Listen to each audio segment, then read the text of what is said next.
Hello, my name is Andrew Brooks. I'm here to give a short presentation called Nonlinear Existentialism, Applied Theoretical Neurophysiology in the Soul.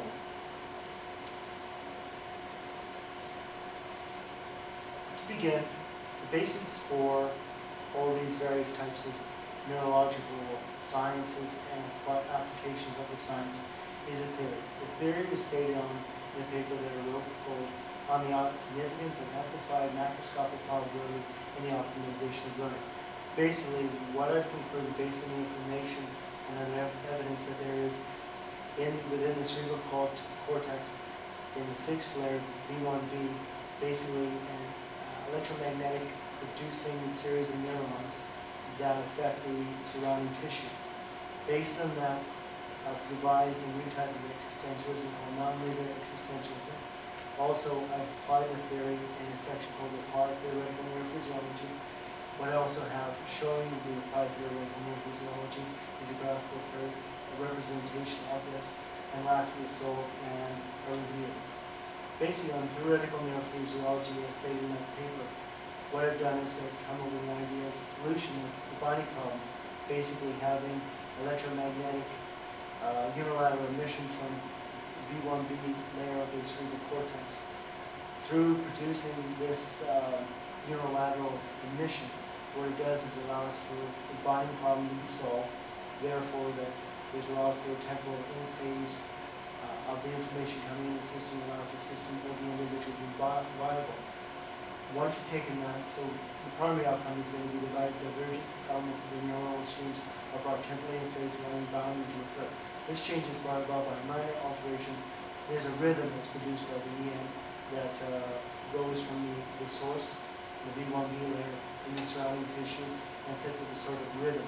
The rhythm does not call, it only affects intracellular energy, but it doesn't actually cause fire to occur. But it sets up a sort of rhythm that slows down the rest of the information going through it. So things again are sensed in phase.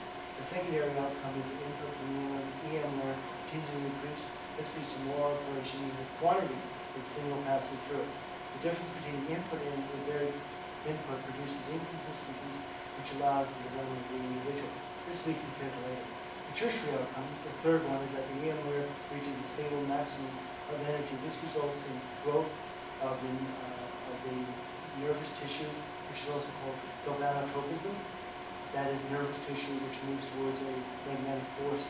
This leads to physical changes in the structure of this area. With increased levels of variance, unique input-output variance, what I refer to as abstract variance, before this fundamental variance, are involuntary, produced and tested by the individual. The phenomenon could be called, or could be considered thought.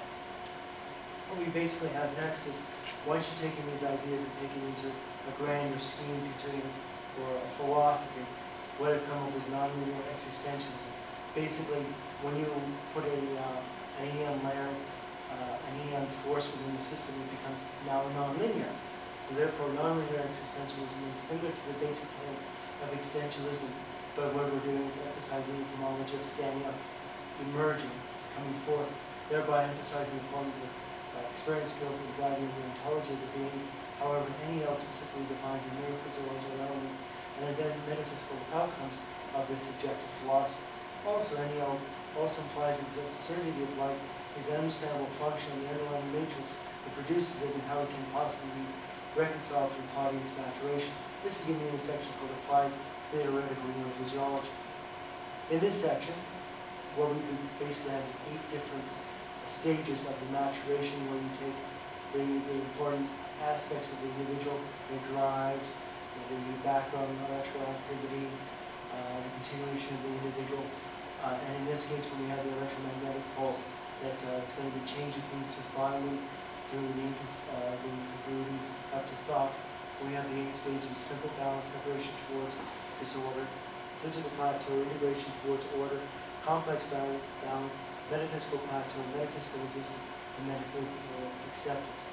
The outcome of the self-line function, which is pushed forward by the electromagnetic pulse within the 6th layer, the cerebral cortex, the outcome is, or the function is Ri equals 0.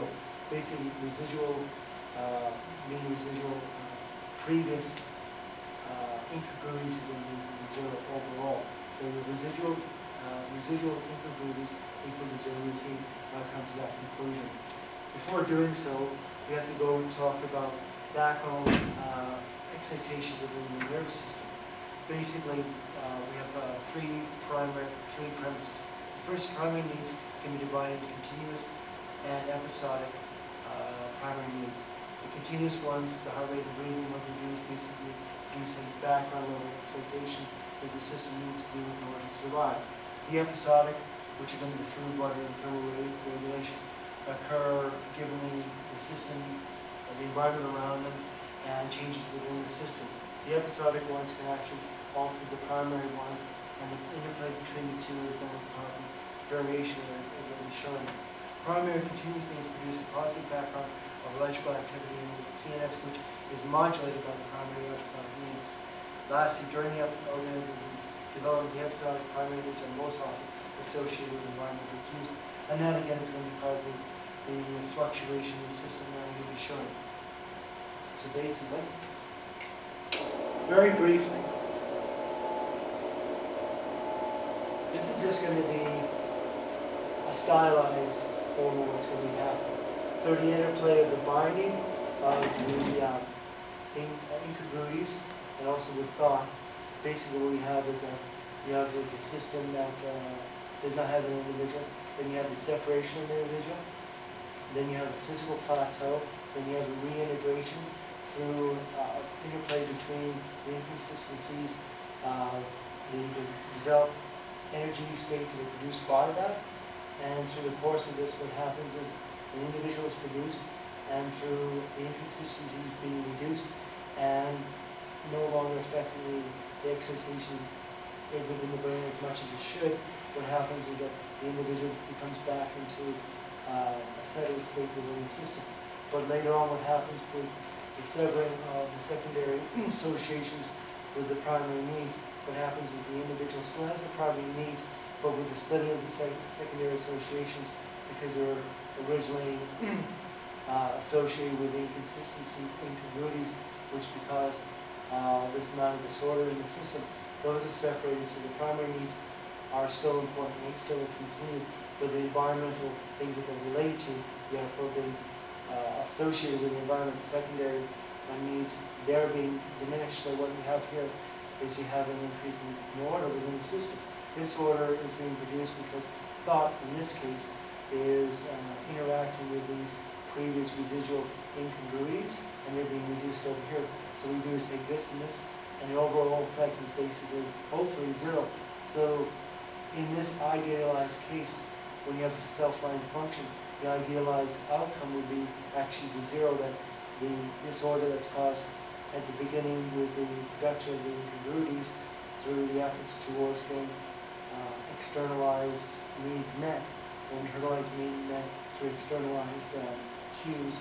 What we have later on is a thought is playing against the residual inconsistencies, incongruities, and overall effect is hopefully 0. Again, this is a very brief outline overview of this.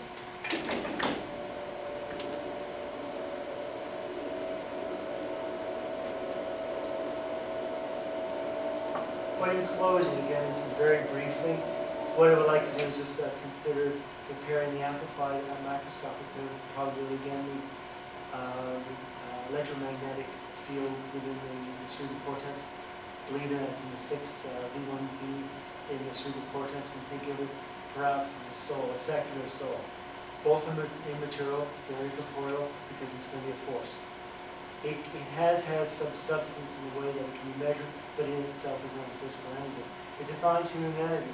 Without the EM field, you would not have binding, you would not have the incongruities which drive the individual into the environment, and after a while the individual has these residual incongruities that occur, and they're reduced later on, and that's the metaphysical component of the individual is very important. They're manian, meaning that it exists within the individual. It's transcendental because it's independent of experience. It actually adds essence to what we have when we have information come into us, and through that extrapolation, through that separation, we're brought into being. And it's non-corruptible because the AM pulse changes things around it in itself isn't changed by the information going through it. So lastly, thank you very much for this very brief overview. If you have any questions, please visit me at www.charitiesoflife.com. There's a series of books in there that will hopefully explain this further. And if you have any questions, please write to me at this address. Thank you very much. Take care. Goodbye.